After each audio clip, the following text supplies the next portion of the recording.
Bonjour les amis, j'espère que vous allez tous bien. Récemment, j'ai reçu énormément de messages. L'occasion pour moi de remercier toutes ces personnes qui prennent de mes nouvelles. Parmi ces messages, plusieurs faisaient état de questionnements sur le no-code. Cette vidéo est faite pour répondre à ces questions.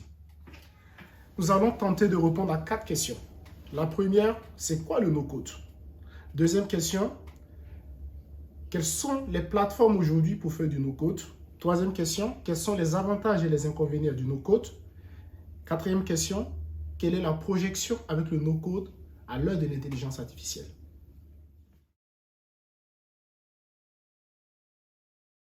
Alors, c'est quoi le no-code? Alors, le no-code, c'est la capacité qui est donnée à tout le monde de développer des applications mobiles, des applications web, de créer des sites web, sans avoir à développer une seule ligne de code.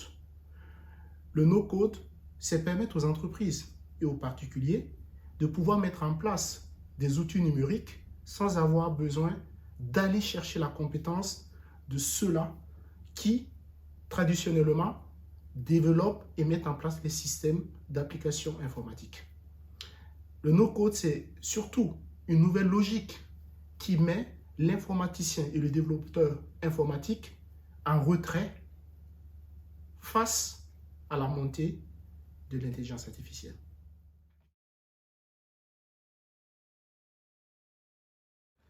Vous vous posez surtout maintenant la question, comment faire du no-code? Comment utiliser le no-code?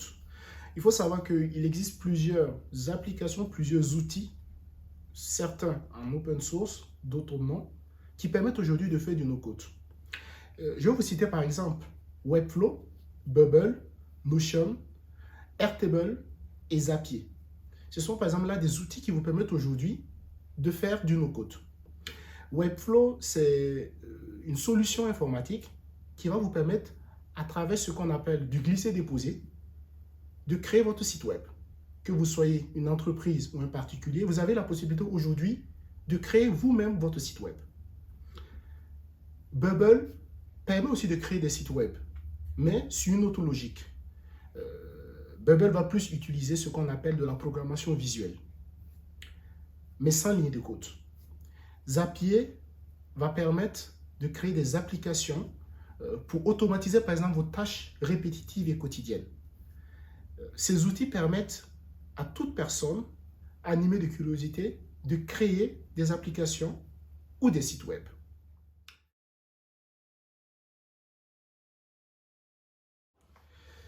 Alors, comme toutes les solutions propulsées par l'émergence de l'intelligence artificielle, on aura ici des avantages et des inconvénients. Alors, avant justement de vous parler des avantages et des inconvénients du no-code, il apparaît important ici de préciser que lorsqu'il s'agit de dire que le no-code mettra en retrait les développeurs, c'est évidemment pour la mise en place d'applications de sites web plutôt simples. Si vous voulez aller vers des applications, pousser des sites web plus performants, il vous faudra aller solliciter l'expertise des développeurs. Parce que ce qu'il ne faut pas oublier, c'est que le no-code est finalement ouvert à tous, donc aussi bien aux personnes qui ne savent pas coder qu'aux personnes qui savent coder. Et le no-code permettra à ces derniers d'aller plus vite avec des techniques qui permettent d'optimiser, d'aller plus vite dans le développement.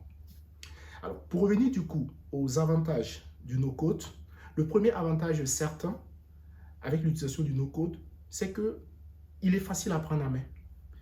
On est face à des solutions qui ont été pensées pour des personnes qui n'ont pas de bagage informatique et donc assez facile à prendre en main.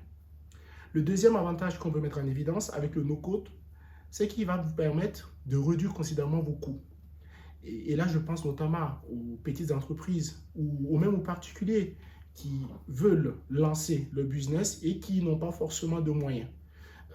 Réduire vos coûts ici vous évitera évidemment d'aller chercher un développeur, une personne que vous devrez rémunérer.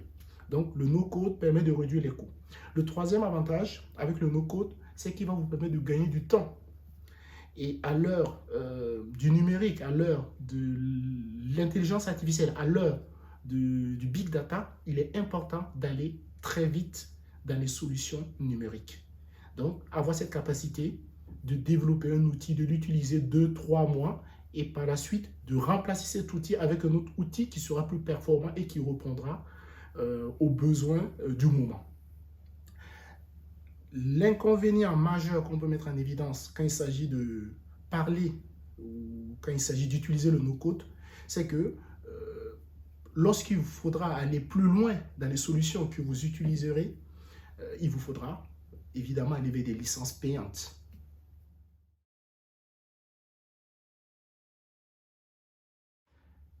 Alors, à quoi s'attendre avec le no-code dans les prochaines années? On peut facilement se projeter sur les 5-10 prochaines années en se disant que le no-code va continuer de se développer, sera beaucoup plus vulgarisé, va s'imposer naturellement dans les entreprises de toute taille, que ce soit les petites, les moyennes ou les grandes entreprises. Le no-code sera de plus en plus utilisé. On peut aussi imaginer que les particuliers pourront plus facilement lancer leur business, pourront facilement se mettre dans l'entrepreneuriat grâce aux outils no-code qui les permettront de plus médiatiser leurs activités, plus donner de la valeur aux produits qu'ils vendent. On peut aussi imaginer pour le développeur actuel que le no-code va lui permettre d'aller beaucoup plus vite qu'aujourd'hui, va lui permettre d'être beaucoup plus agile, va lui permettre finalement de livrer plus vite et mieux. Et le no-code aujourd'hui est souvent confondu avec ce qu'on appelle le low-code, qui à la différence du no-code demande un minimum de codage. Mais dans les faits, no-code, low-code renvoie à une même logique. C'est-à-dire qu'on simplifie l'accès aux outils, on vulgarise l'accès aux outils, on démocratise finalement l'accès aux outils informatiques en mettant en place des techniques de pré-codage qui permettent à toute personne de créer son site web ou son application. Nous sommes à la fin de cette vidéo sur le no-code. J'espère que vous en savez plus sur le no-code. Ce qu'il faut retenir avec le no-code, c'est deux mots: l'ouverture et la vulgarisation. L'ouverture finalement du monde informatique à toute personne. Et la vulgarisation de notions qui très souvent apparaissent comme étant compliquées, une vulgarisation à tout le monde aussi. Le no-code est finalement une façon de simplifier l'accès au monde informatique à tous. Je vous remercie pour votre attention. J'invite toutes les personnes qui suivront cette vidéo à tester les outils de no-code et à me faire un retour sur leur compréhension et sur leurs sentiments sur le no-code. À très bientôt pour d'autres vidéos.